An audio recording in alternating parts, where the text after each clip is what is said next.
Who let the dogs out? Who let the dogs out? Who let the dogs out? Who let the dogs out? Ladies and gentlemen, welcome to Hero Movie Podcast, your greatest source for superhero movie discussion in the multiverse. I am your host, Adam Porters, and joining me today, he's a robot doll with glowing eyes and a sparkly belly, Sweet Chomps and Kovacs from the internet. Hi. And he's nothing if not a student of Thurston Howell III, Bruce Leslie. I'm a prickly pear, and I have one thing to say. Eddie Van Halen, he knew what was up. Welcome back, everybody.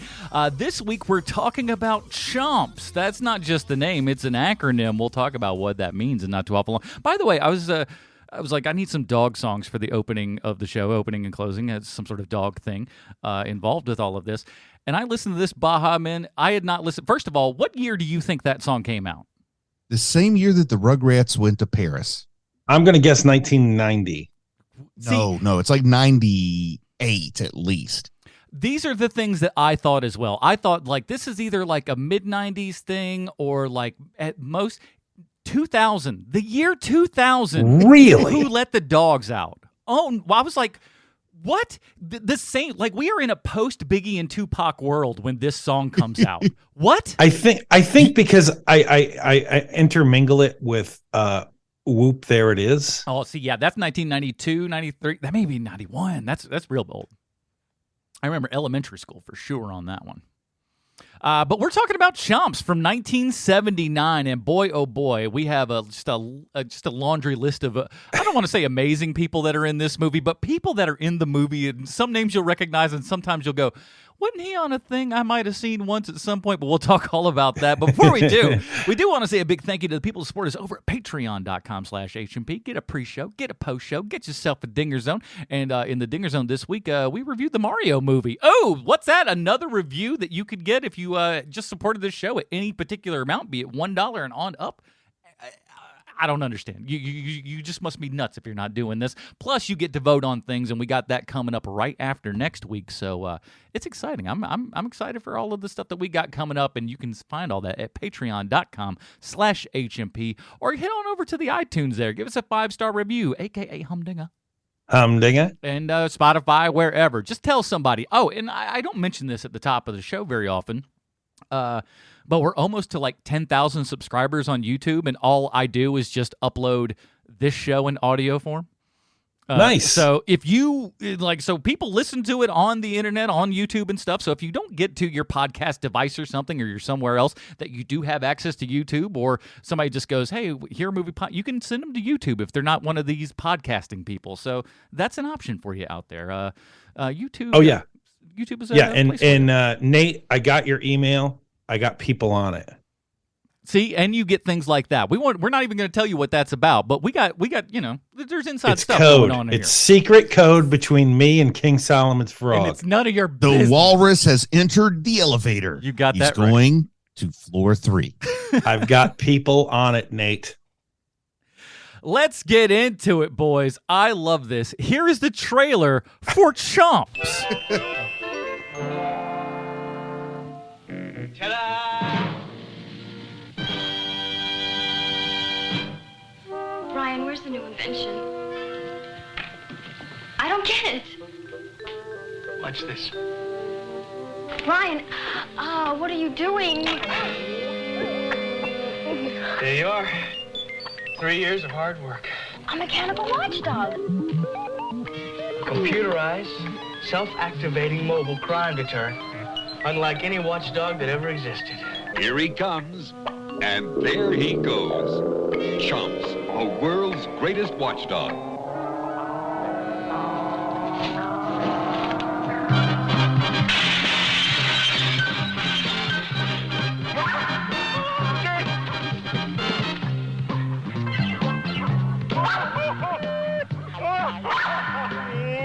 What can a little dog like that do? Even if it's an electronic dog. He can detect a prowler or burglar anywhere within his own property. A bite-sized, motorized, transistorized, computerized bundle of teeth. Hey, hold it! Come on! Ah! Valerie Bertinelli, star of the TV comedy One Day at a Time. Conrad Babe. High Guy Chuck McCann. Red Button. Sorry, ladies. Hermione Baddeley. Wesley Ure. And Jim Backus, starring in Chomps.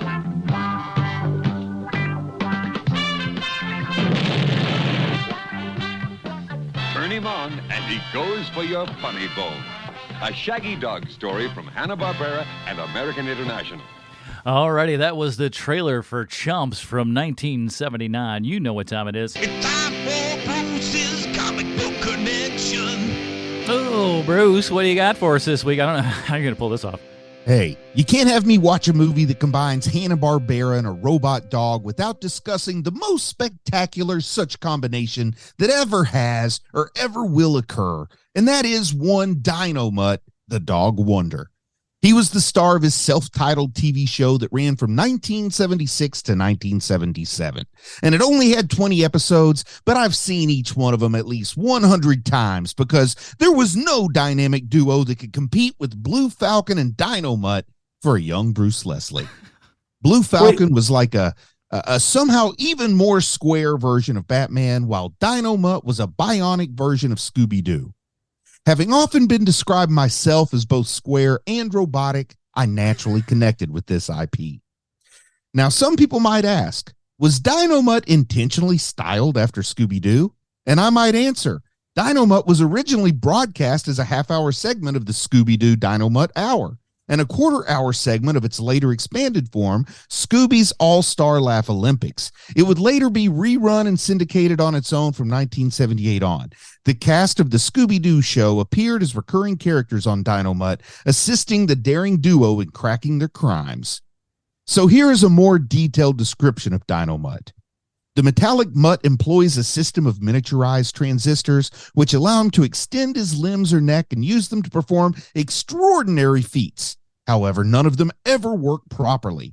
BF, as Dino-Mutt lovingly refers to Blue Falcon, is more Dino-Mutt's victim than his master, forever being hamstrung by the latter's insufferably clumsy mechanized mishaps, which often results in the Blue Falcon calling Dino-Mutt dog blunder. Sick burn there, Blue Falcon. Nevertheless, Dino-Mutt and the Blue Falcon, who's equipped with his own arsenal of super gadgets, managed to get the situation well in hand. And thus, in the never-ending Ouroboros that is cartoon stories, the snake bites its own tail when Inspector Gadget comes along and reignites the fire that Dino-Mutt once blazed. And speaking of blazed, Adam, do you have a list? Well, if that wasn't... Hold on a second. Hold on a second. Yeah. So Bruce, did I hear that right? There's only 20 episodes? Yes. Of really? Of Dino-Mutt. Yeah. Because I watched that show for years and years as a dumb little kid. I watched it at least, I'm not lying, at least 250 times a year for about 3 years. It was literally that and Grape Ape were my favorite cartoons, like as a little kid. And I like Space Ghost, and I think it's another one that doesn't have nearly as many episodes as you think. Wow, that's amazing. Yeah. I'm sorry, Adam. I broke your momentum, and I'll never do it again. That's all right. If that wasn't enough, let me sell everybody on this robot dog adventure because this sucker has everything. We've got an animated opening sequence that reportedly made Blake Edwards tell his secretary to get his lawyer on the phone. You heard the trailer. We got one heck of a cast here. We got the dad from Different Strokes, Duckworth from DuckTales, Red Buttons, Thurston Howell III, the maid from Harry Poppins, that dork from Land of the Lost, and Valerie Burton Ernie. What a cast! We've got Valerie Burton Ernie. That's a good name. It took me a minute to figure that one out. Buddy. We got exposition radio, criminals in a caddy, wood paneling everywhere, more watchdog talk than you've ever heard before. Dogs with voices. Okay, yeah, it's that kind of movie. We got music that sounds like boiling soup. Old lady in the best house coat you've ever seen. Dog names like Muffin, Monster, and Rascal. Bumbling criminals with ski masks and hats. A winning combo, if you ask me. One of my favorite quotes, what can you say to a man with a gun? A dog that follows commands, now that's a security system. We got dog head ripping an old exercise bike, keeping a dog-bitten car tire for, I don't know, exposition, I guess. We got donkey dog sound effects, sure to deter any robbery. X-ray vision, dog smashing through windows, property damage, a guy painting a wall, and a woman driving. You know where this one's gonna go. But you're not really mad about it. Sprinklers and old school process shots. Oh boy, I can't talk. You're not kidding. Dog smashing through doors, dog smashing through a wall, dog jumps over different flora and fauna, dog has a machine gun noises that come out of its mouth, slow-mo mania as we've got to make this thing feature length. Someone bought a sound library and it's really needed to justify that purpose for taxes and stuff, so they kind of made this movie. We got Home of the Whopper, feats of dog strength, cardboard boxes, operating heavy machinery, news van. No. How about a news station wagon? We got a guy that looks like a Jonathan Ross, but no lisp. But that's weird. Conveyor belt ride, payphone humor, trampoline humor, skateboard humor, but skateboards are so new that he doesn't know what to call it yet, which is hilarious. Lampshade humor, dumpster humor, outhouse humor, medical equipment humor, a dog catcher, of course, exploding van test at the L.A. River, hot tubbing down, running down the tracks, headliner ripping, tennis ball launching, a dog kicks over a truck. What more do you want? Okay, fine. The last word in this PG-rated film, a curse word. God bless you, 1979. This movie's got everything. So before we really get into it, because we are going to break this sucker down, am I right in thinking that, Adam, you had never even heard of this movie before? No clue. And Bruce, had you seen it? Yeah, I've seen this, but I have no idea how. Well, from what again, my guess is under duress. it's a thing I'm remembering wrong, because I'm remembering it as that it was on HBO all the time, but that is not the case, because this actually was a TV movie. And was it a TV movie? Because I had some questions about that, so we'll come back to that. Please continue. And so, but it's one of those movies where, much like with Super Fuzz, it was on constantly all the time, and it was one of those movies where I don't remember anything about it because I was too little when it was on, but I definitely watched it a lot when I was a little kid. And so I didn't remember anything from this except for like the barking, like the noises the dog would make. And I remember thinking that was funny when I was a little kid, like when he makes the sounds of a train. I'm watching the whole thing going just like, there's so many times I had to remind myself that this is coming out of this dog, these just random sounds that are going through it. I'm like, they don't really make it super clear that it's the dog all of the time. You're like, where's this sound? Oh, right, that's the dog. I have pretty distinct memories of thinking this was a Benji movie. Like this was Benji stars in Chomps, but this is not Benji. He's got that vibe to him, though. I couldn't tell. It does. He does. He seems like Benji. I think it's a mistake that they wanted the stupid kids like me to make. Mm-hmm. Oh yeah. Oh, for without years, a doubt. I would talk about like that movie where Benji had superpowers, and that was Chomps. And then everyone That's just Chomps. goes like, "You're crazy. You don't know what you're talking about. Now- That's not a thing that exists." So this had some of the telltale signs of made for TV, which is what led me to look it up. And then I saw about its theatrical release and its box office.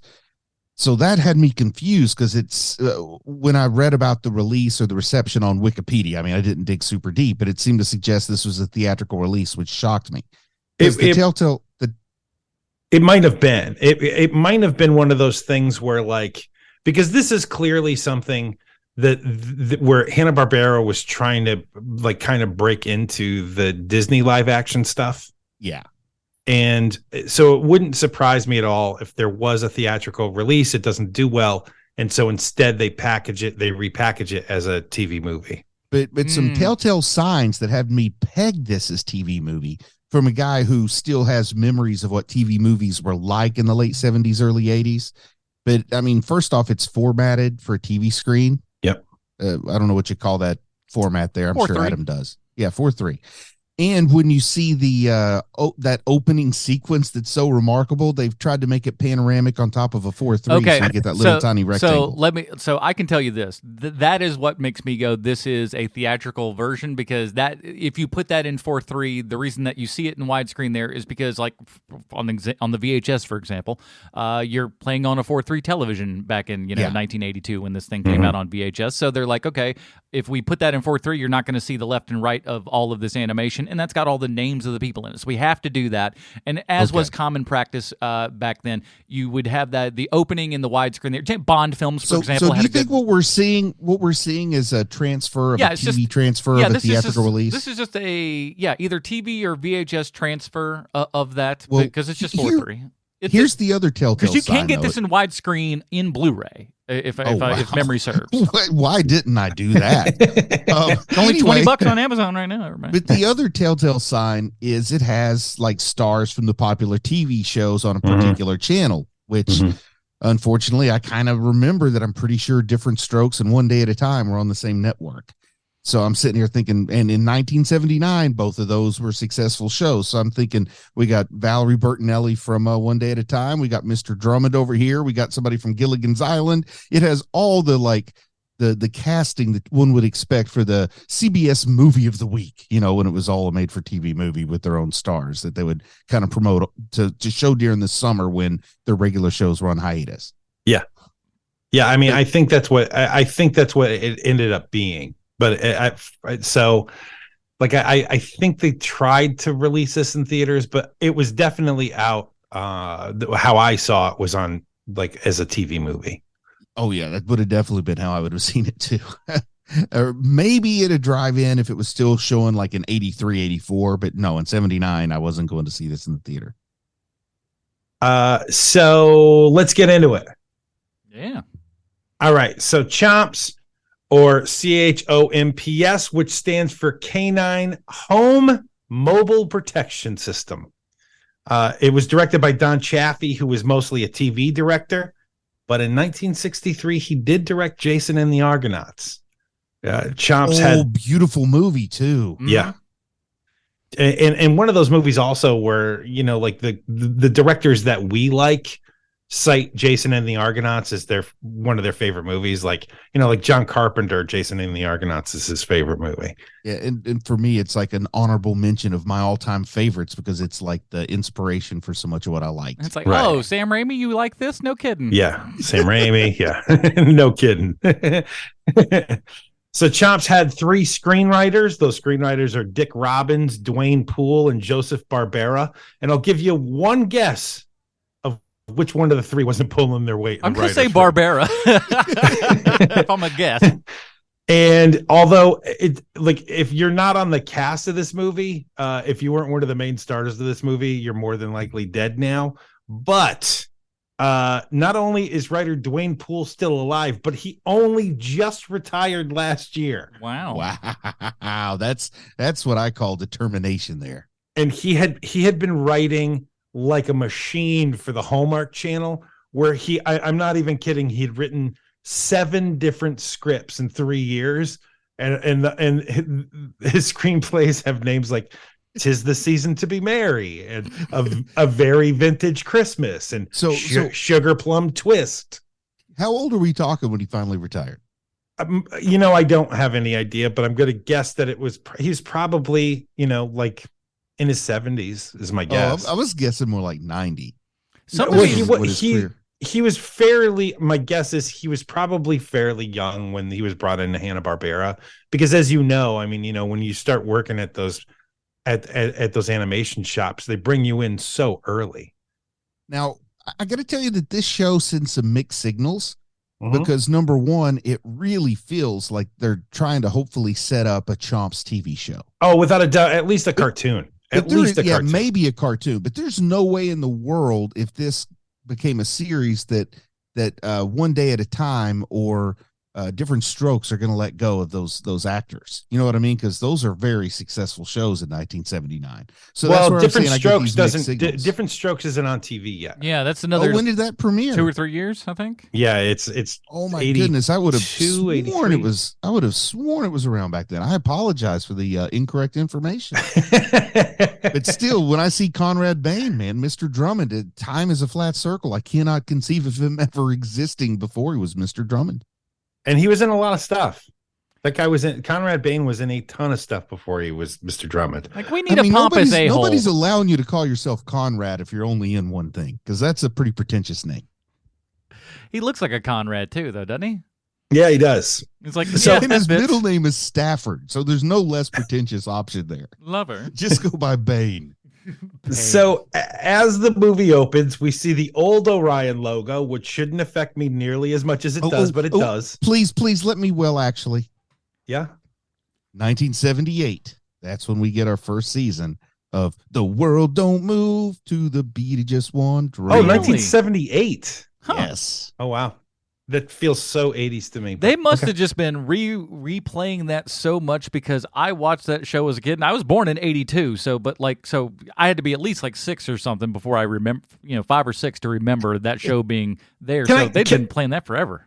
Can I ask you? Can I ask you a real world question here? So when you are a kid and you're watching that show in syndication, did it feel like the oldest show in the world when you were watching it? No, it felt like.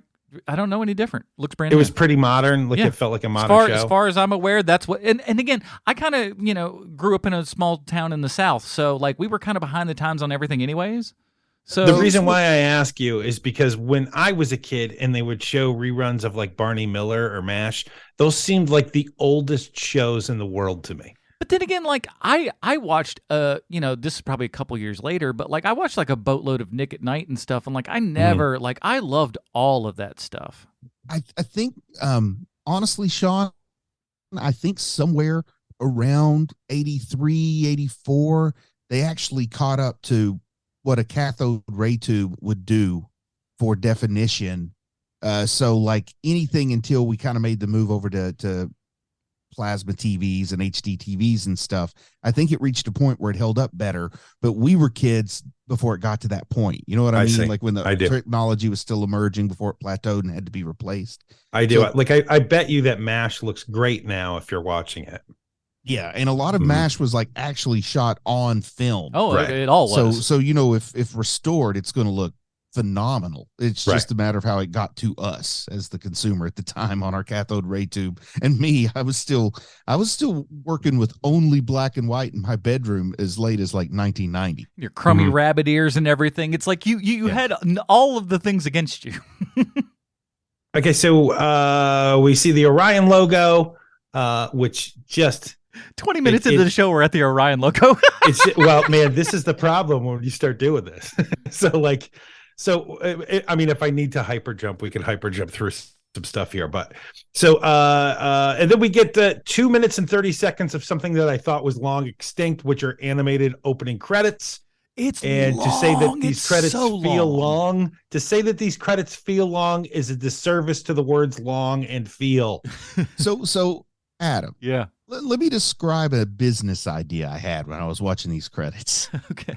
I was thinking like, I want to open some kind of experience in Denver where people pay me a bunch of money and they have to like take a real big hit from a vape pen, gobble down some gummies, go into a dark theater with like an IMAX size screen and watch these intros for 2 hours on a loop. and I want to see what that experience is like. I bet it'll be a hit if I talk about it on TikTok. Oh my word. It is like, and it's not even great anime. Like I said, it looks like all the Blake Edwards stuff in the Pink Panther movies, but really, really crummy. Yeah, well, in true Hanna-Barbera style. Yeah. It stinks. Where I'm sure that Blake Edwards was using the best animators that he could possibly pay for, whereas Hanna-Barbera is like, let's get a couple of child laborers. Just scribble on this a little bit. It's fine. Yeah.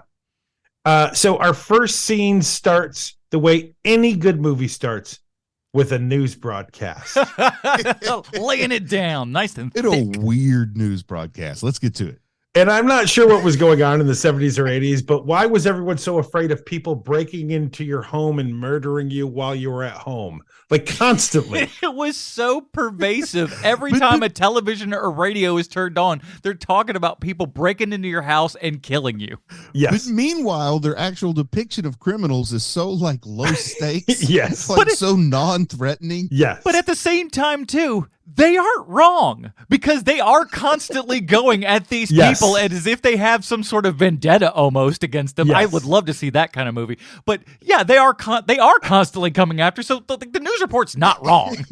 Now, am I supposed to understand that Conrad Bain is his multi-million-dollar company? He's threatened at the prospect of people having dogs as pets? Because that's a business plan you didn't think through, my friend.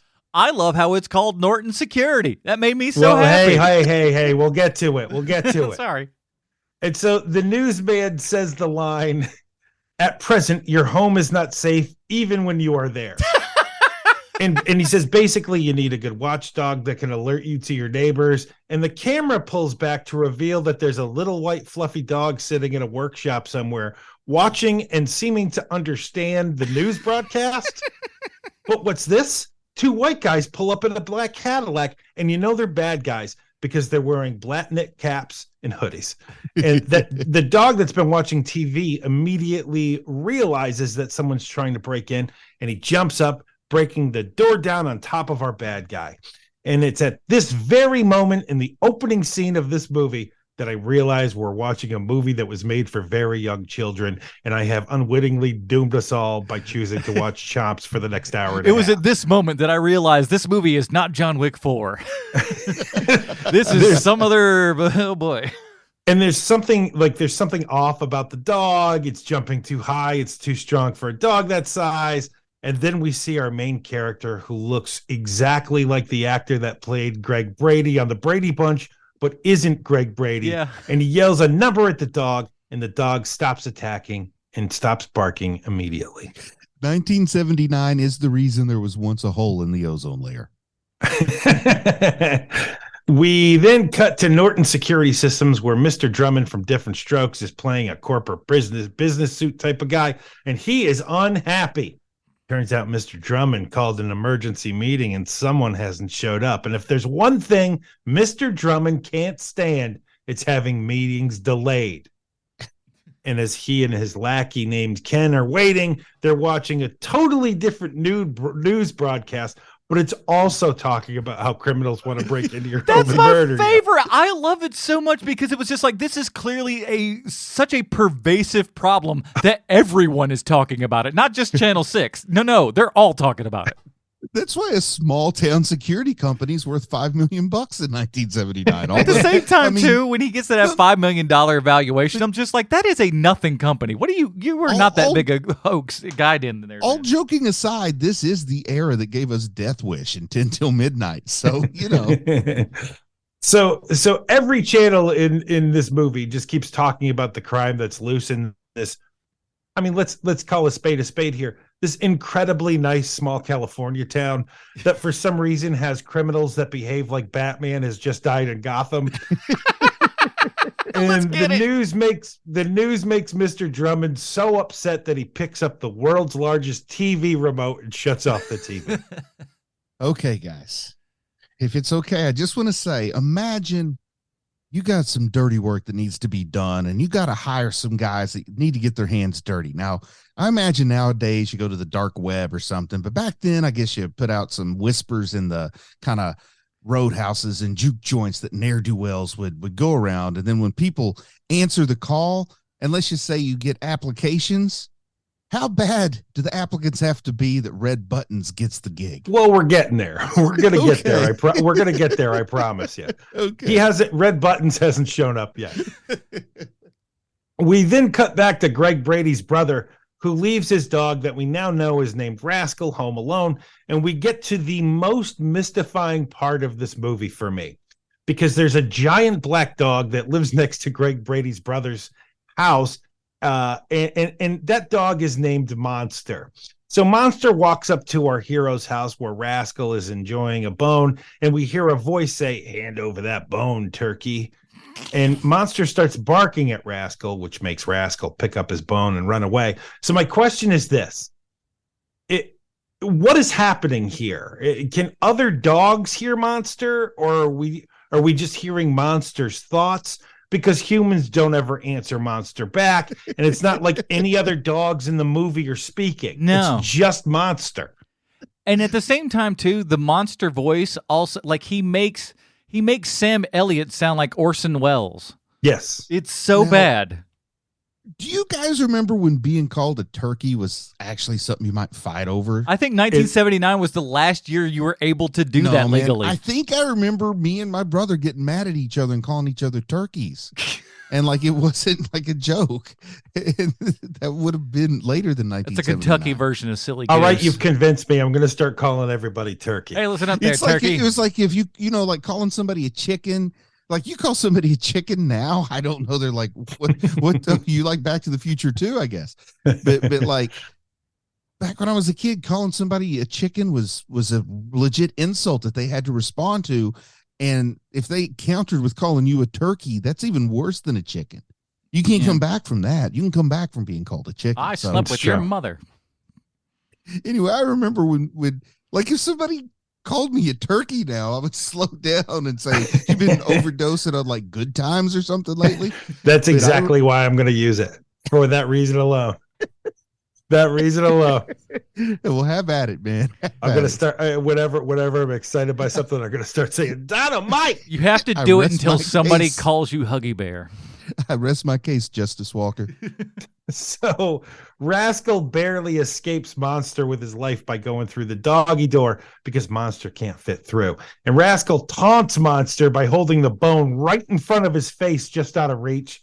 Monster walks away, but not before calling Rascal a smartass and yelling at an old lady by saying the line, "Up your poop, Granny," whatever that means. And I hope you like the song during the chase scene, because it's one of the two songs that gets played throughout the entire movie. Oh, man. There are two songs throughout the entire movie that get played, and that's it. This is very much in that same kind of score as the original Doctor Strange TV movie, where they've got like two or three things that they do. It all sounds like Bubble in the Soup, and you're just done. Now what were they going for here with Monster? Like he never is a true villain, but he's also never an ally. He's another 15 minutes in the program is what he is. I think that Adam is correct. I think it's just a time killer. Maybe there'll be the spin-off Monsters block. They're like, we got to spend this money that we got. Jeez. We're gonna need a bad guy for the cartoon. Make it a dog. So here's the thing about the soundtrack to this movie, though, is that Hoyt Curtin wrote the music for this movie, and Hoyt Curtin actually wrote every single song for Hanna-Barbera, starting with Huckleberry Hound in 1958, right up till to the Smurfs in 1988. So, and here's just a few cartoons he wrote the theme song to: The Flintstones, Johnny Quest, Josie and the Pussycats, Scooby-Doo, Hong Kong Phooey, The Super Friends, Battle of the Planets, and the Smurfs. Didn't decide to bring any of that talent to this program, huh? Well, I'm not going to give him crap, because he's like, you know what? These guys haven't paid me for 30 years. I'm gonna take a vacation. Here comes the fart synthesizer. Watch out. Yeah, there is a ton of fart synthesizer. But finally, the movie's biggest star shows up. I'm stealing your joke, Adam. Valerie Burton Ernie finally shows up, giving this movie some much-needed star power, and she wants to know where Greg Brady's brother is, and his next-door neighbor tells her that she just missed him. So we then cut... I'm sorry, go ahead. I apologize. So we then cut back to Mr. Drummond's office, and Greg's brother shows up late, wearing a suit this time. Turns out our main character is the reason why this meeting started late, and Mr. Drummond is furious because he's losing customers left and right, and he blames the whole thing on Greg's brother, when who should show up in the middle of the workday? That's right, two middle-aged guys wearing ski masks break into Norton security systems, and they've got guns, and they're holding Valerie Burton Ernie hostage. And this all happens in the first 10 minutes of the movie. We're literally 10 minutes into the movie. They want everyone's wallets and watches, and one of the robbers calls the other one by his actual first name, which spooks the bigger criminal. And instead of murdering everyone in the room, he doesn't. Instead, he and the other robber take about 5 minutes bumbling around trying to leave. And we'll come to find out later that we have just met the comic relief of this movie. And you're going to continue to see this exact same scene over and over, essentially. Which is to say, the most unfunny part of an already difficult movie. So Mr. Drummond gets so mad that he fires our main character, Greg's brother, and Valerie Burton Ernie tries to talk some sense into Mr. Drummond, who also happens to be her dad. And this is where I got to say this. Yes, because I'm going to have to say something too. Please go ahead. Please, no, you go, because I'm okay. Because I've got a crackpot theory that unrolls inside my brain as I'm watching this movie and thinking about it and thinking like this really does have some deep dark undertones. Because I'm picturing Conrad Bain. How old do you think Conrad Bain is in 1979? Here's the thing: he looks 65, so I'm going to say he's 42. let's stick with he looks 65. How old do you think Valerie Bertinelli is? Because she's unmarried in 1979, which means she's like 19 max. Yeah, I was about to say 18, 19. She's young. She's probably not even 20 years old in this movie. Okay, so Conrad Bain is such an old father that he was actually dedicated his life to business. He actually had a very successful auto parts company where he sold auto parts around the region, and he had given up on ever finding love. Then one day he's in this auto parts retailer. He's dropping it off. There's this nice lady behind the counter, a little too young for him to be flirting with her, but he finds himself flirting with her. They fall in love. She moves back in with him. He's got this big house because he was very successful selling auto parts. Then a home invasion happens. The love of his life, his wife, is killed in a home invasion. He's obsessed with protecting his daughter, who grows up to be Valerie Bertinelli. So his whole life becomes obsessed with preventing home invasions. Now that's the kind of character motivation that I think goes through Conrad Bain's head before he performs. And Conrad Bain ends up selling that auto parts company to Tommy Callahan's dad. Exactly. Now, you know how you just took it off the rails? I'm going to go even further. Ooh. So I raised you. So here's the thing, right? So when I was a writer, like a comedy writer, like for real, where I would pay my rent being a comedy writer, I had a writing partner, and we had to come up with new ideas every week for this live show we did. And when you are in that kind of crunch, you do anything you can to keep writing. So when we would get writer's block, what we would do is we would write a fictional 60s live action Disney movie that never existed. Yeah. And that movie was called There's a Goat in Heaven. And so we wrote a movie where this farmer is supposed to die, and God has his two most bumblingest angels, played by Dom DeLuise, and I can't remember who the other one was, go to Earth to bring this farmer to heaven. But unfortunately, the two bumbling angels, through a wacky mix-up involving like lots of paint cans and paper, snagged the farmer's goat instead. Oh. So while they're at the gates of heaven, Dom DeLuise opens up the bag and he's like, "Oh no, we didn't get the farmer, we got the goat." God's gonna be so mad.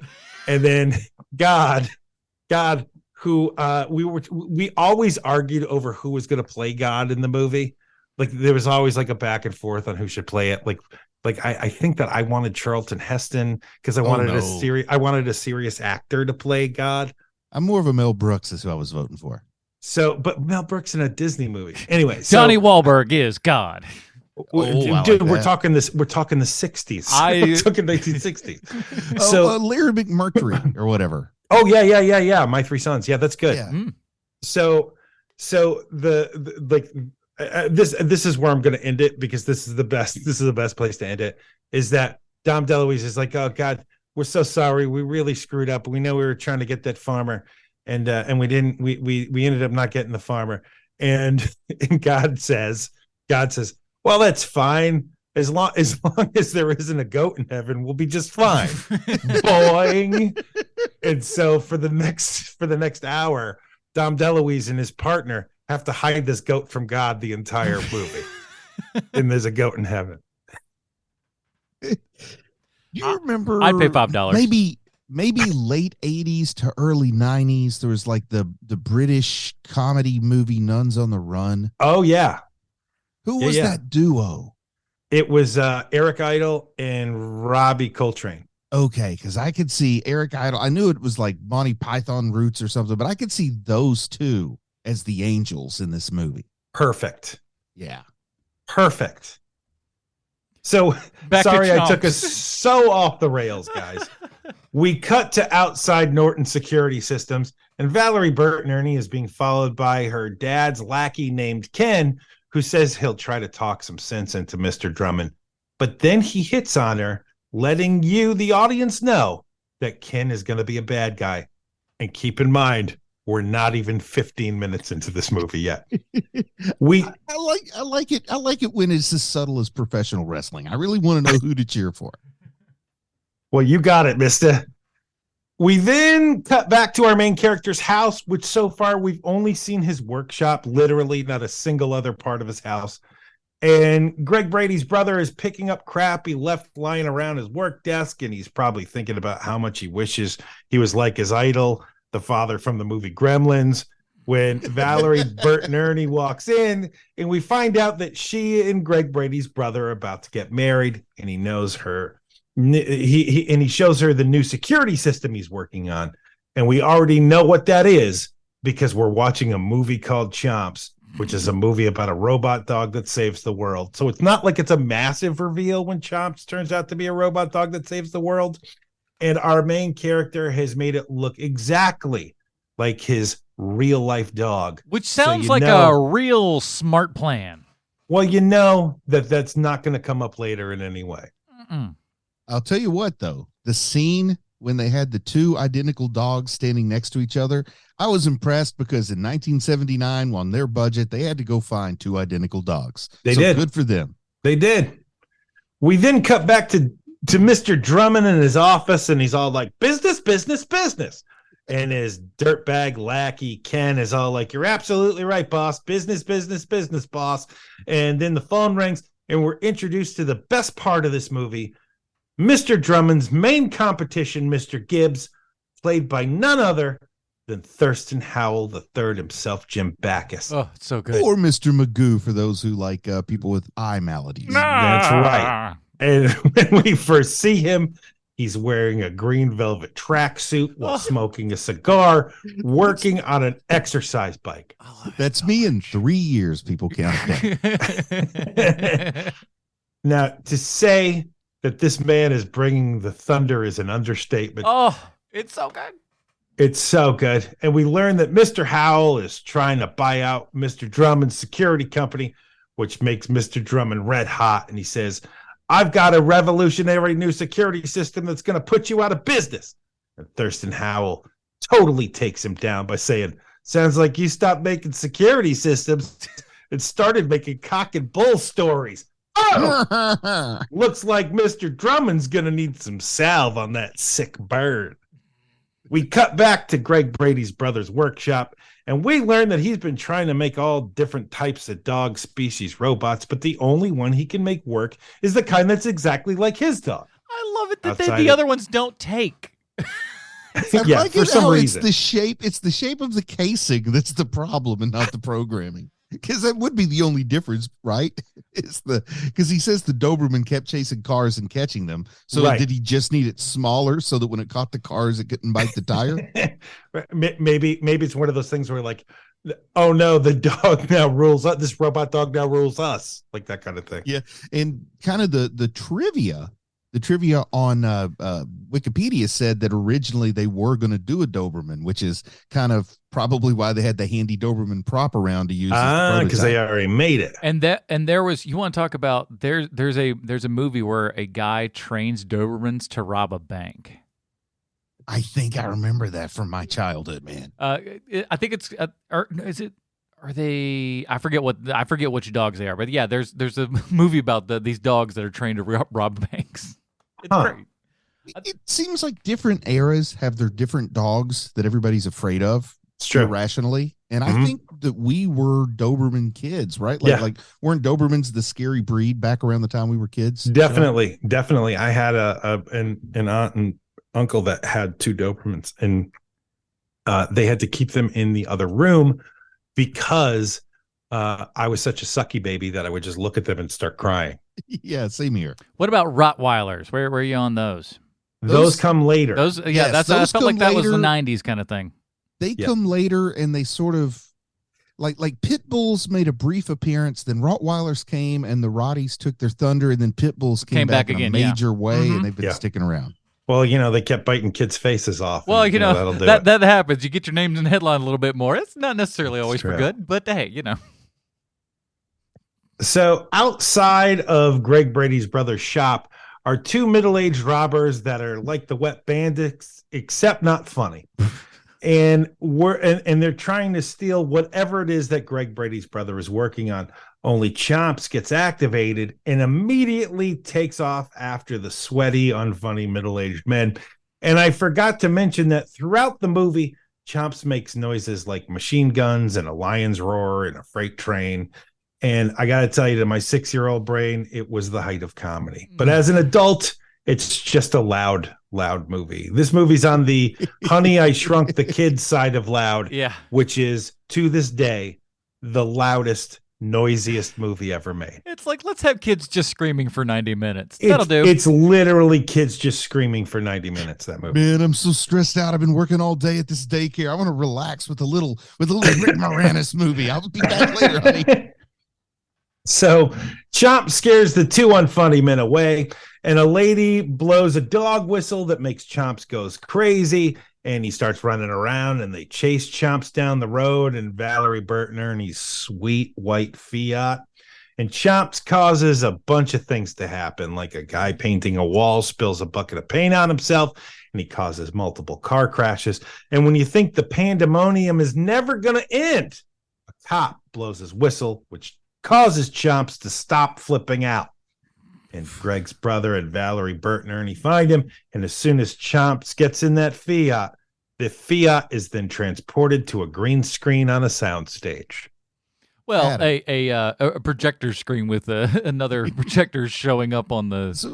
So Adam, I got a question for you. Did the lady with the dog whistle give you any kind of like Miss Kravitz vibe? Because I thought it was going to be going that way. Yeah, like she's kind of like seeing things, and then she's like a lot of rubbing her eyes, going like, "What's this dog doing?" kind of thing. I was expecting her to be the one to try to tell everybody what the dog could do. And No. crazy, but it didn't go down that pathway. No, I don't think she smoked enough for my The dog whistle, though, man. I feel like that lady would have been smoking an awful lot.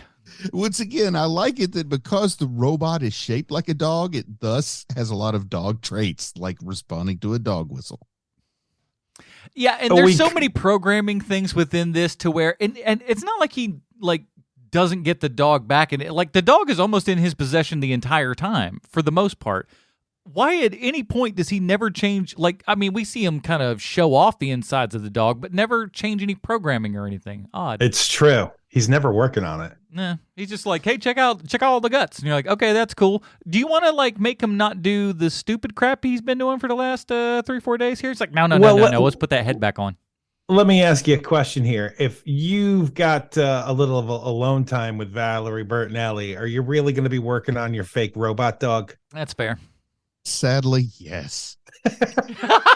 He's just like, I mean, like it's a robot dog. Come on, what do you want from me? You weren't around for this, Bruce, but last week off air, I had a conversation with Adam where I was like, is Valerie Bertinelli like she's an actress that like she's always been super cute, but never sexy? Yes. And I was like, I can't think of the modern equivalent of that today. And Adam completely nailed it. And he said that, who did you say, Adam? Zooey Deschanel. Zooey Deschanel very, is the modern very, day equivalent very of that. cute, but she couldn't throw on sexy. You wouldn't buy it. You'd go like, It's wait, great. what are you doing now? Stop that. Wait, no, Yeah, look, that's go back pretty to good, being man. cute. Go back to being cute. Valerie Burton Ernie's the same way. She's very, very cute, but you'd never be like, oh my word. I call What a that like pop. Sally Field energy. Yeah, I mean, No, like, yeah. man, Sally Field is red hot in Smokey and the Bandit. But that's about it. But you know what? If you'd cast Valerie Bertinelli in that role, wouldn't have been the same. It wouldn't. No, not at all. But yeah. Well, but- first of all, the police would really be coming after Burton for real reasons instead of just because he's got beer. yeah, that's true. You got beer and a minor, and you're crossing the Mississippi River. Can't go well. This movie's getting dark. So we cut to later in the day, and Valerie Burton Ernie is at her dad's house, and you know that the man is absolutely loaded because he's got a pool table and a big wood fireplace and so many ornamental plates in his house your head would spin. I love And that she's- room so much. It's so cool. Great It's so, stuff. It's so late 70s like wealth. I know, man. There was a brief time when I lived in North Carolina that I tried to recreate, like in my head, I was like, the aesthetic was when Ray Charles first got money and he Mhm. wanted people to know, but because he couldn't really see what he was getting, sometimes it didn't always fit right. So that's Yeah. what my house was like, because but I went for that aesthetic briefly. So Valerie Burton Ernie's trying to convince Mr. Drummond to take a look at Chomps. Mr. Drummond isn't having any of it, and Greg's brother shows up with Chomps anyway. And wouldn't you know it, at the exact same time he's demonstrating Chomps, burglars show up in the middle of the day to steal Mr. Drummond's Mercedes. How many times does your security system office have to get robbed before you change careers? My word. Well, they're at his house this time, so they're getting him at work. They're getting him at home. They're just constantly after Mr. I'm just Drummond. glad it's not a parachute factory at this point. And the thing is, they're different robbers. Like it's You're two clearly- different sets of robbers. You're clearly incompetent at your job, Mr. Drummond. So we cut to so Chomps is activated and immediately starts chasing them down. And then we cut to the middle of a commercial for Burger King where two cops and a news reporter are talking. And Well, it you can turns have out- it your way. Like it's almost that. really. And it Man, turns out, I'm sorry, go ahead. If cholesterol weren't a concern, you know that 1979 Burger King tastes good. I'm sure. Oh yeah, It's going to taste better than any Burger King we got going these days. Absolutely true. I wouldn't eat a Burger King for nothing today. And it turns out that this news reporter is looking for a news story. And wouldn't you know it, Chomps is chasing after the burglars right through the Burger King this reporter is eating it. And the reporter stands up and says the line, "A dog with a police siren built into it. Now that's gotta be news." Well, listen, And he- let me tell you something. After a decade of working in news, I'm gonna tell you this is all accurate. Eating at getting a Whopper, seeing some crazy crap, and just going, "We got to do that," and just running after it, even if it doesn't make any sense for you to be doing so. It's very accurate. And so the reporter, smelling a story like he's April O'Neil, hops into his red station wagon Love it. with the letters KYOL painted on the side, Poorly. poorly, Yeah, that's not done well at all. and chases after Chomps, who is chasing after the burglars. And Chomps corners the burglars into a warehouse where he then attempts to murder them by operating a forklift and dropping a pallet on top of them, trapping them in their own vehicle. I love Well, I heavy will- machinery operating with an animal. Just give it to me, please. Thank you. I will compliment Chomps for being progressive in 1979. The news reporter was a person of color, which wasn't always your go-to on television and sitcoms True. and stuff back then. It's true. Which means they The couldn't hire a cops- white guy because he just didn't show up. So the cops, the reporter, Mr. Drummond, Valerie Burton Ernie, and Greg Brady's brother all show up at the scene. The reporter immediately starts asking about this amazing robot dog. And we finally cut back to the secret weapon of this movie. And it couldn't happen fast enough. Thurston Howell III was watching this on his television. And is he still smoking a cigar? Yeah. Does he say out loud to no one, "That dog will be mine"? Oh yeah. Yeah, he sure does. And then he So, gets, I'm sorry, go ahead. how many faces are on Mount Rushmore? 4? Four. There's 4. Okay, so I'm trying to think of like in a Bruce's favorite hammy actors, Mount Rushmore. I think Jim Backus is worthy of one of those 4 spots. Man, he's like a relief pitcher in this movie. He's so needed. He's so welcomed in this movie. He's so good. Yeah, he is just I mean, sometimes you see a person and you think, oh, they've only got that one role, but then you see him doing something else and you feel the joy and you understand they were something before they got that one role. You know what I mean? Like the guy's got a thing that he can do. And like the contrast between what Red Buttons and the other fat guy are doing versus what Jim Backus is doing, you really do. It's like night and day seeing like, oh, Jim Backus is actually like, it's impressive what he is doing in this movie. Like they give him almost nothing and he's just coming in and just cleaning the house. He's great. And for the record, I wouldn't go so far as to call that other guy with red buttons fat. He's got a little bit of a glandular problem, probably thyroid. He's just robust. He's Rubenesque. A Rubenesque man. I mean, what's he going to do? I heard he's Samoan.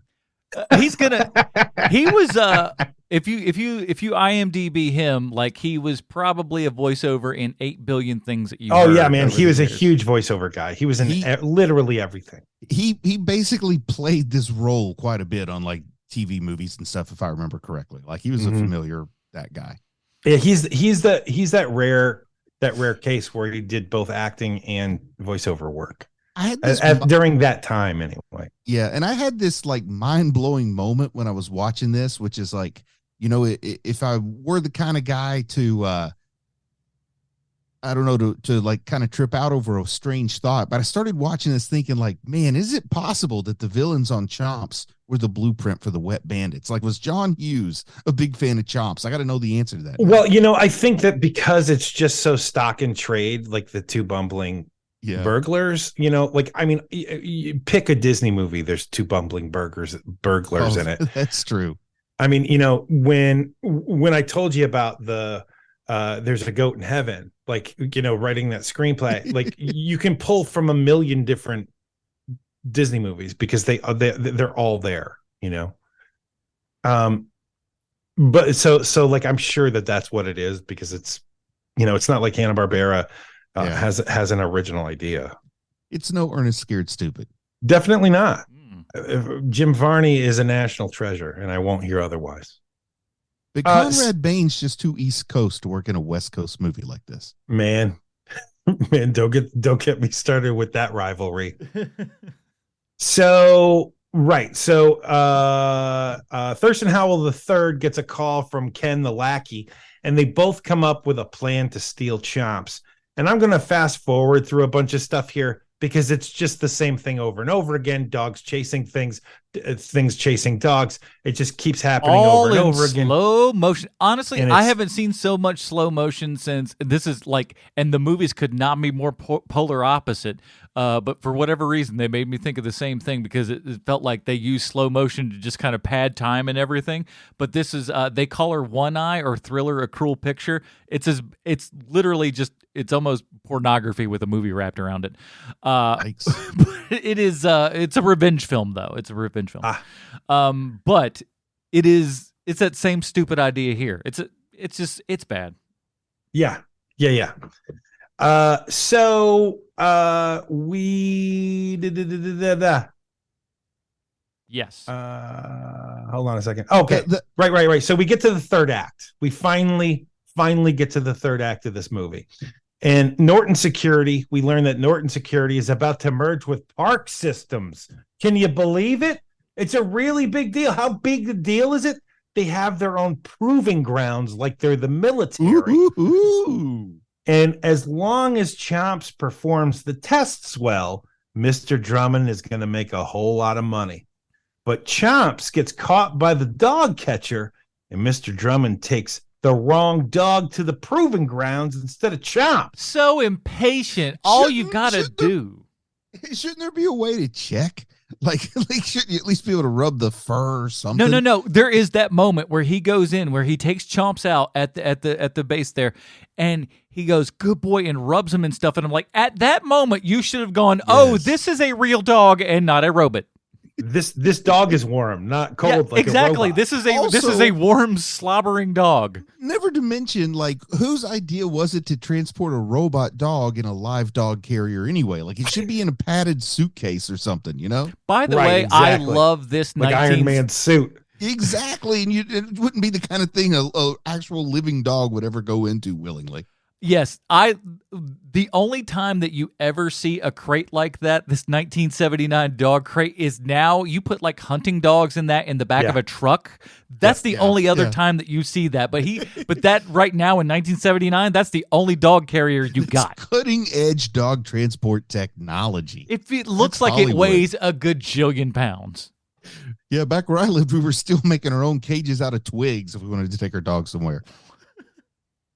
So who could have predicted something like this happening? A dog mix-up. And I love just how, like, clueless Conrad Bain is. He's like, oh, well, just give him time. Our super high-tech robot dog is great, but he still needs the full 20 minutes. I don't know how he got this far in business. Nothing is clicking with him at all. Well, Did you I guys- think. Come on, I did you- think that Bruce told us the origin story of Conrad Bain in this movie. Did you guys get the idea that they're using a live explosive for the test? Yes. Oh, yeah. Because I think We're if you getting look there. at- We're getting there.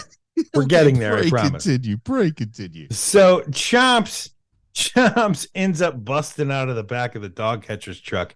Who would have guessed?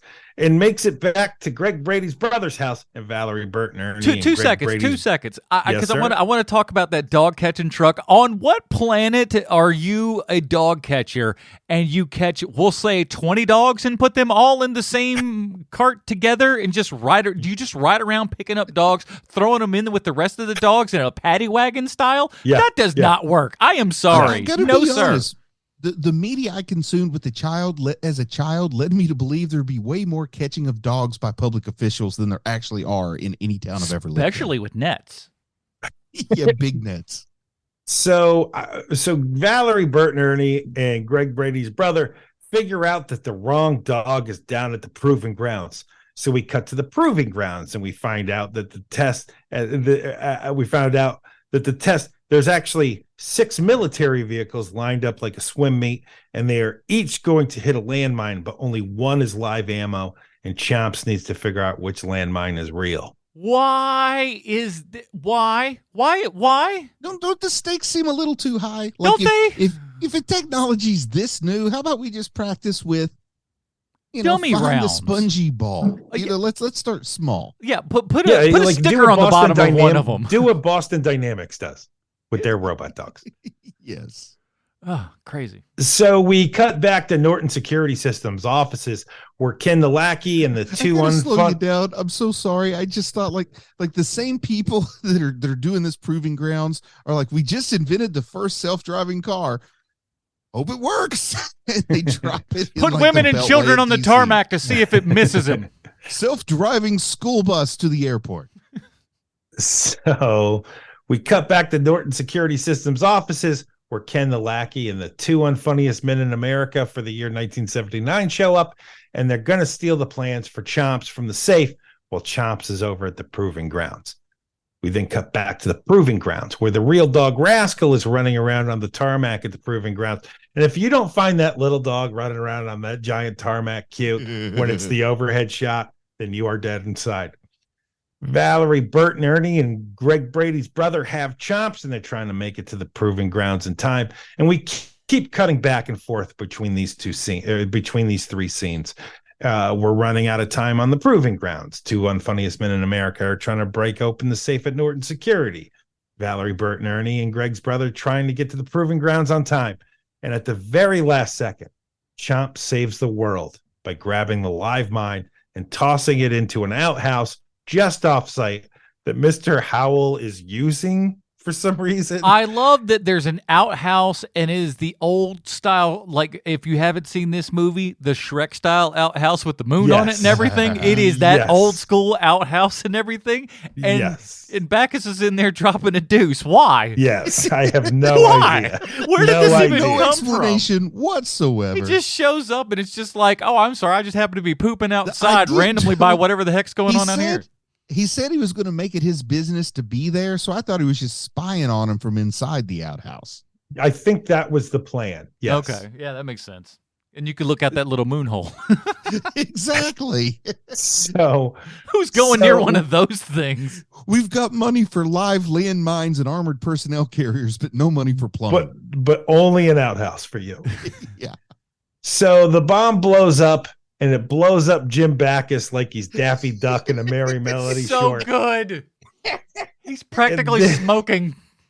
And then on his CB radio, we hear the code names Pussycat to Fat Cat over. And Valerie, Bert, and Ernie figures out that Mr. Howell is trying to break into Norton security and grab the blueprints for Chomps. Chomps runs back to Norton offices, catches Ken the Lackey and the two unfunniest men in America for 1979, and grabs the bomb that's about to blow up the safe with the blueprints. But when he does, he leaps out the window, and he gets himself exploded real good, turning him into a mess of circuitry and fur in the parking lot. He's literally a smoking pile on the ground, and sad violin music starts playing. Valerie Bertinelli she shrieks as if that was a real dog that died. I loved it so much. She was like, "Oh my god!" It's just like I was like, "Wow, that was like it's a robot dog." You know that though. It's like her brain just didn't put it together. I guess I don't know, but she was very concerned for a fake animal. Okay, she's old enough to have potentially been on a set where a real animal was hurt. So who knows? For sure. Maybe this movie. They did have two of those dogs. You know? They had more Don't than worry, two. no dogs were injured, but that really, really tiny guy in the dog suit, he's dead now. None were injured, but a couple were killed.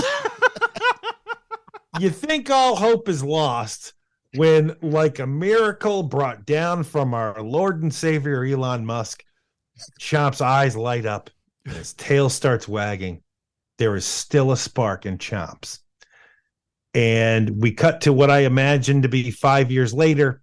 And the first words you hear Greg Brady's brother say is, "The old Chomps is as good as new." And we learn that Greg's brother has made many, many more Chomps. And by many more, I mean 7. So in my head canon, Chomps and Rascal did it, and those are their puppies that came out. This human, this dog They're half android human, half hybrid robot. kind of thing. Yeah, and it's like that, and they look like that dog on Battlestar Galactica. Yes, exactly. Starts questioning its existence, like Sam Worthington in that Terminator movie. It's like, why am I here? I'm half dog, I'm half robot. I should not exist. The old lady who lives next door walks in uninvited and asks out loud to no one, "Has anyone seen my muffin?" And Greg Brady's brother and Valerie, Bert, and Ernie start throwing up uncontrollably. Gross. Then one of the Chomps robots jumps on top of Monster, the bully dog's house, and destroys it while Monster is still inside. The last line of dialogue in this movie is from Monster in a voiceover where he utters the word, "Oh, shh." Wait, do I have And that's the end of the movie Chomps. Why? Why that last word? I love they No made idea. it this far without at least pissing anybody off. And then they piss at least one mom off at the last second. Yeah, they're just like, you're gonna walk out of the theater. We already got your money. Screw you. I got him. That is why it was PG instead of G. But then It's again, that last minute. it's like it's 1979, and it's like that's no big whoop. Yeah.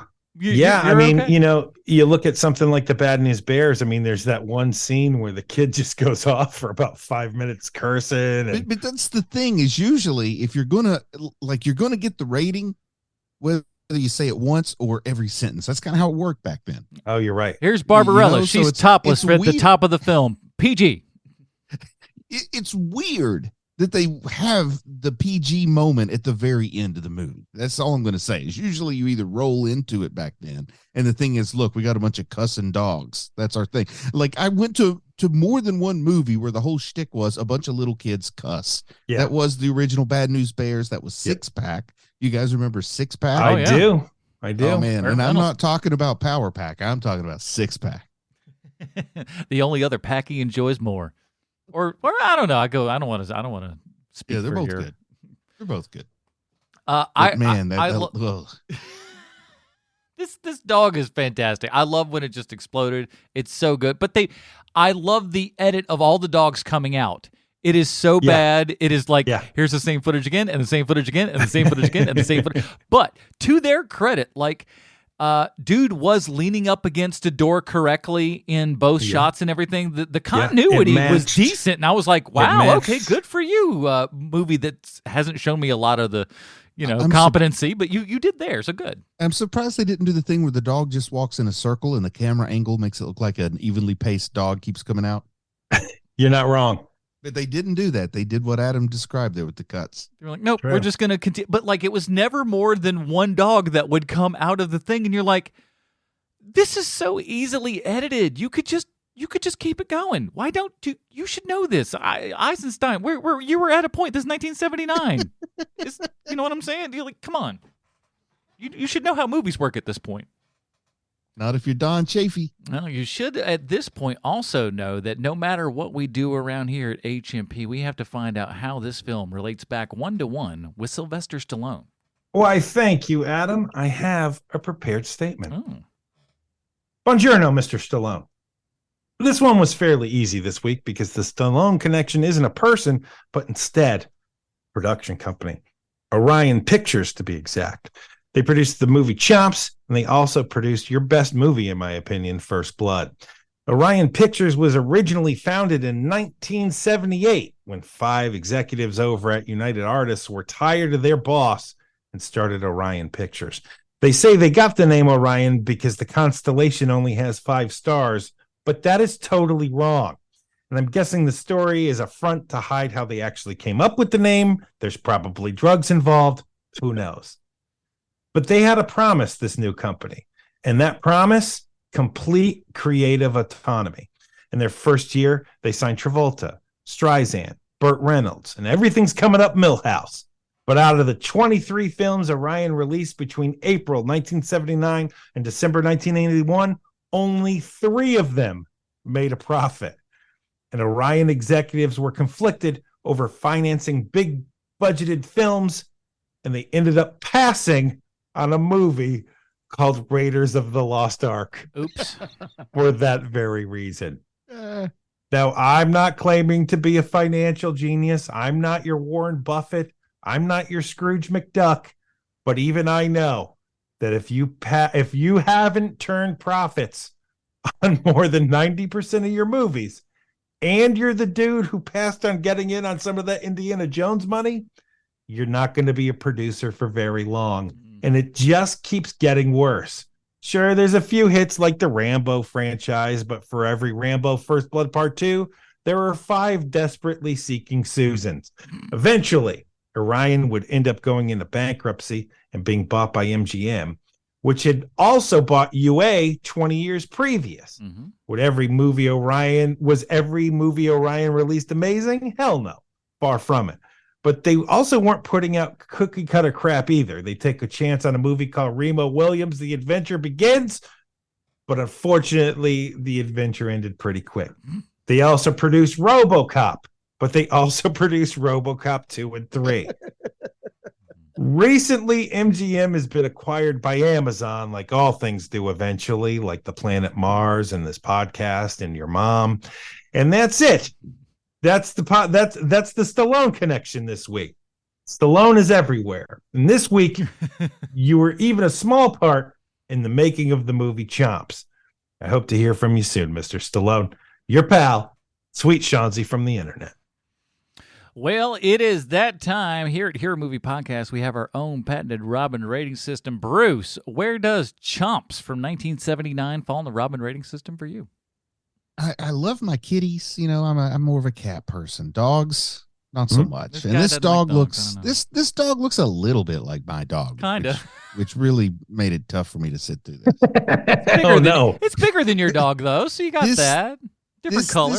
This is not a good movie. It's made for babies, and it's not even a good movie for babies. It's a lot of fun to talk about. Not even a good movie for babies. Put it on the cover. Don't mistake us having fun talking about the movie for us having had fun watching it. No, that's so even true. though it's fun to talk about it, please don't go watch it. I got to give this one a Jason Todd. I'm going Stephanie Brown on this one. I don't think it's so like it's not great. It's like I said, there's enough fun of it to where if you're going to do something like this where you talk with friends about it and stuff, then that's fun, you know. But sitting by yourself to watch this for your own amusement, there's so much better ways to spend 90 minutes of your life. Don't do it with this, Stephanie Brown. Yeah, if I agree with the both. Yeah, if there is a supercut on YouTube of Jim Backus in this movie, then definitely seek that out. But I totally doubt that exists. You want that character to like go on and have his own series to where he's kind of like Elliot Gould was in the Ocean's movies. Yes, because he's just amazing in this movie. But the rest of this movie is straight trash. It is a Stephanie Brown for me. I apologize for making you gentlemen watch this. It was fun to talk about. Yeah. But man, it was not fun to watch. So Stephanie Brown for me. Yeah, does not pass the phone test by any stretch of the imagination. No, not even close. You'll be looking for crap on eBay, and you're like, I ain't been on eBay in years. You'll go like, I need to go to eBay. within 5 minutes, while stuff is still happening. I bought a lawnmower on Craigslist. You will stop losing attention during the animated sequence. I promise you. You'll be like, oh Jesus, this has been going on for 2.5 minutes now. I gotta check something that ain't this. Man. It's rough. That said, it is available on YouTube and Tubi and just you know. Oh, is it available on YouTube? I should have seen it on that instead. I believe so. Dang. I don't know. I didn't know. Nobody's sending you a takedown over Chomps, so it probably is. Yeah, it's true. Like we got to make our money on that. I think the Bert and Ernie estate coming after me. Arrow Video is going to be putting out a 4K anytime now, I'm sure. So just cross your fingers, everybody. We're going to talk about what we're doing next week in just a moment. But Bruce, where can we find more of your work on the internet? I've just been kind of taking it easy the last couple of weeks. So I'll say just go back and peruse some old episodes of Hero Movie Podcast. Like if you haven't listened to any of the really old stuff before, just go check it out. And then I don't know, send Adam an email. Tell him if you think we sound different or not. Yeah. I will. So funny. I still say the original 1977 Doctor Strange episode. For people that haven't listened to H.O.M.P. Backlog, I don't know what episode number that is. It's fairly early on.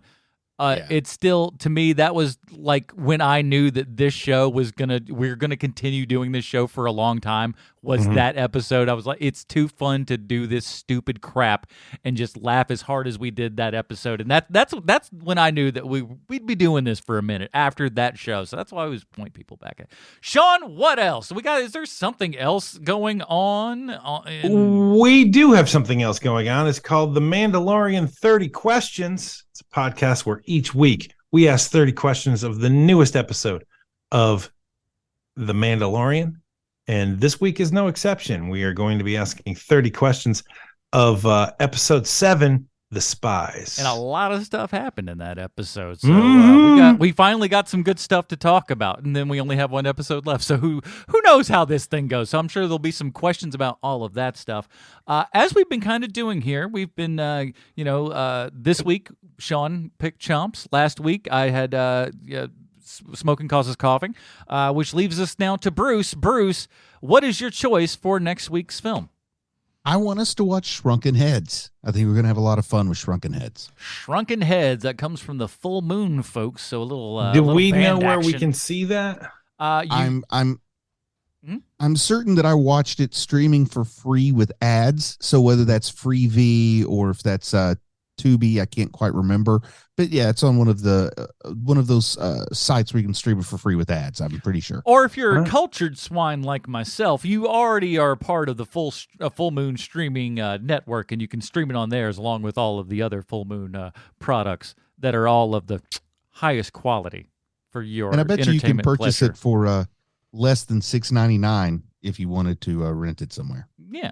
So the Shrunken Heads. So that is Bruce's pick, and we'll be talking all about that next week. It cannot be any worse than Chomps. Chomps was a really hard thing to get through. We're gonna play this episode. We're gonna play this back next week, I think, and see if you agree with yourself. All right. If President Sean agrees with past Sean, I don't know how this is gonna work out, but we'll find out next week when we're talking Shrunken Heads from Full Moon Productions. For Sweet Sean's Kovacs from the United Bruce Leslie, I'm Adam Fortress. Stay super, everybody. Bye, Marty and Evie. Damn, you passed me.